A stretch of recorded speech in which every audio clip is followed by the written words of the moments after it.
Word বা intern ভাইয়া আপুদের ডিউটিতে থাকার সময় ছিল। এই সময়ে আমরা আমাদের সকল কার্যক্রম বাদ দিয়ে এখানে জড়ো হয়েছি কিছু বিষয়ে আলোকপাত করার জন্য। কয়েকদিন ধরে আপনারা যারাই পত্রপত্রিকা পড়েন এবং যারা পত্রপত্রিকায় লেখালেখি করেন তারা ঢালাওভাবে প্রচার করে যাচ্ছেন মানহীন মেডিকেল কলেজগুলো বন্ধ হয়ে যাচ্ছে। তার মধ্যে রয়েছে নেত্রকোনা মেডিকেল কলেজ। আপনাদের কাছে আমার প্রশ্ন হচ্ছে, আপনারা যে মানহীন বলছেন, আপনারা কি মানহীনতার মানদণ্ডটা জেনে তারপরে এই কলেজটাকে মানহীন বলছেন? যদি আপনারা না জেনে থাকেন তাহলে আপনারা কেন প্রচার করছেন? আপনারা কি আমাদের কাছে এসে জিজ্ঞেস করেছিলেন এখানকার মানদণ্ডটা কি? অথবা আপনারা কি আমরা গতকালকে ডিজি স্যারকে প্রশ্ন করেছিলাম, স্যার মানহীনতার মানদণ্ডটা কি? তিনি আমাদেরকে কোনো সদুত্তর বলে যেতে পারেননি, আমাদেরকে খুশি করার জন্য কোনো উত্তর বলে যেতে পারেননি। তিনি আমাদেরকে বলেন আমাদের মানদণ্ডটা কোথায়, অথবা আপনারা মানদণ্ড প্রথমে আমার প্রথম আর্জি থাকবে আপনারা প্রথমে মানদণ্ড ঠিক করেন। আপনাদের মানদণ্ড যদি হয় ইনফ্রাস্ট্রাকচার ঠিক করা, আপনারা সেটা ঠিক করেন। আপনাদের ঠিক করতে অসুবিধা কোথায়? আমাদেরকে কেউ দেন। আর প্রথম কথা, আমাদের বলা হয়েছে যে আমাদের প্রথম এবং দ্বিতীয় বর্ষের শিক্ষার্থীদেরকে অন্য কলেজে মার্জ করে দেওয়া হবে। আমি নিজে তৃতীয় বর্ষের শিক্ষার্থী হিসেবে বলতে পারি, যেহেতু আমি রিসেন্টলি এই কলেজে প্রথম এবং দ্বিতীয় বর্ষে পড়াশোনা করে এসেছি, আমাদের মেডিকেল কলেজে প্রথম এবং দ্বিতীয় বর্ষের শিক্ষার মান অত্যন্ত ভালো। তো আমাদের এই পরের ব্যাচগুলোকে মার্জ করে আমাদেরকে মানহীনতার মানদণ্ডে আরেকবার পিছিয়ে দেওয়ার জন্য আমরা তীব্রভাবে আপত্তি জানাই। উৎসবের খুশি হবে নগদে বেশি, কারণ ঘন্টায় ঘন্টায় আছে গিফট জেতার সুযোগ। আসলে আমি নেত্রকোনার সন্তান, আমি ময়মনসিং মেডিকেল থেকে পড়াশোনা করেছি এবং বর্তমানে নেত্রকোনা মেডিকেল কলেজের স্টুডেন্টদের সাথে সবসময় সম্পৃক্ত আছি। ওদের ক্লাস নেওয়া থেকে শুরু করে ওদের বিভিন্ন সমস্যা, ওদের বিভিন্ন দাবি দেওয়া, ওদের সাথে সার্বক্ষণিকভাবে সম্পৃক্ত আছি এবং নেত্রকোনা মেডিকেল কলেজ এবং নেত্রকোনা সদর হাসপাতালের সাথে আমি সার্বক্ষণিকভাবে সম্পৃক্ত আছি।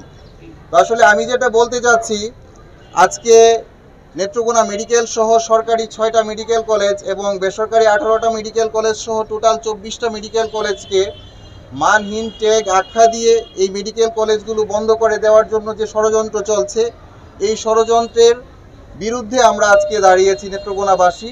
নেত্রকোনা মেডিকেল কলেজ এবং মেডিকেল কলেজের শিক্ষার্থী এবং ইন্টার্ন চিকিৎসক যারা আছেন তাদের আয়োজনে আমরা আজকে দাঁড়িয়েছি এর প্রতিবাদ করার জন্য। তো আসলে একটা জিনিস যেটা চালু হয়ে যায়, তো সেটা বন্ধ করতে গেলে এখানে কিছু প্রক্রিয়ার ব্যাপার আছে, কিছু যাচাই বাছাইয়ের ব্যাপার আছে। আসলে কতটুকু যাচাই বাছাই হয়েছে নেত্রকোনা মেডিকেল কলেজ নিয়ে, এটাতে আমাদের যথেষ্ট সন্দেহ আছে।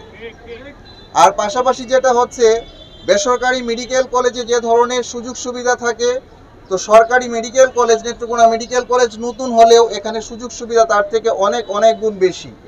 এখানে ফার্স্ট ইয়ার থেকে শুরু করে 5th ইয়ার পর্যন্ত প্রত্যেকটা ডিপার্টমেন্ট ওয়াইজ পর্যাপ্ত সংখ্যক শিক্ষক আছেন। যদিও আমাদের কিছু সীমাবদ্ধতা, কিছু ক্রাইসিস আমাদের আছে, কিন্তু ক্রাইসিস থাকা মানেই এটা না যে আমরা এটাকে বন্ধ করে দিতে পারি বা বন্ধ করে দিব। তো যে বিষয়গুলোতে আমাদের ক্রাইসিস আছে, আমরা সেই ক্রাইসিসগুলো সমাধান করার চেষ্টা করতে পারি আমরা। তো এখানে নেত্রকোনার সন্তান হিসেবে আমার দাবি, নেত্রকোনার সাধারণ মানুষজন চায় না নেত্রকোনা মেডিকেল কলেজ বন্ধ হোক, কারণ একটা মেডিকেল কলেজ একটা এলাকার গর্ব। তো এলাকার মানুষজন এটা থেকে সেবা পাবে, এলাকার মানুষজন উপকৃত হবে এবং সামগ্রিকভাবে আমি একজন মেডিকেলের ছাত্র এবং মেডিকেল কলেজের বর্তমান শিক্ষক হিসেবে, একজন ডাক্তার হিসেবে আমার বর্তমান অন্তর্বর্তীকালীন সরকারের প্রতি আমার আকুল আবেদন থাকবে যে আমরা নেত্রকোনা মেডিকেল কলেজ বন্ধের সিদ্ধান্ত থেকে আমরা বের হয়ে এসে আমরা এখানে যে সমস্যাগুলো আছে এই সমস্যাগুলো কিভাবে দ্রুত সমাধান করা যায়, কিভাবে স্থায়ী ক্যাম্পাসের দিকে যাওয়া যায়। চোখের ভাষা কি বুঝতে পারছেন আপনারা কেউ? ওদের যে স্বপ্নটাই গত 5টা বছর, 3টা বছর, 2টা বছর, 1টা বছর ধরে ওরা লালন করে গেছে ওদের চোখের মধ্যে, ওদের চেহারার আপনার ভাষা কি আপনারা বুঝতে পারেন? যদি মানহীনতার কথাই আপনারা বলেন, তাহলে মান যাচাইয়ের প্রশ্নটাও এখানে আসা উচিত।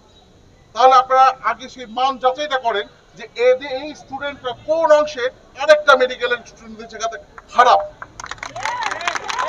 আর অবকাঠামোগত উন্নয়নকে যদি আপনারা মান যাচাইয়ের একমাত্র নিক্তির পাল্লা হিসেবে ধরেন, তাহলে সেটা আমি বলবো যে আগের সরকারও সেই শুধুমাত্র অবকাঠামোগত উন্নতির কথা চিন্তা করতো, কিন্তু ওই স্টুডেন্টদের কোয়ালিটির কথা আপনারা কেউ চিন্তা করছেন না।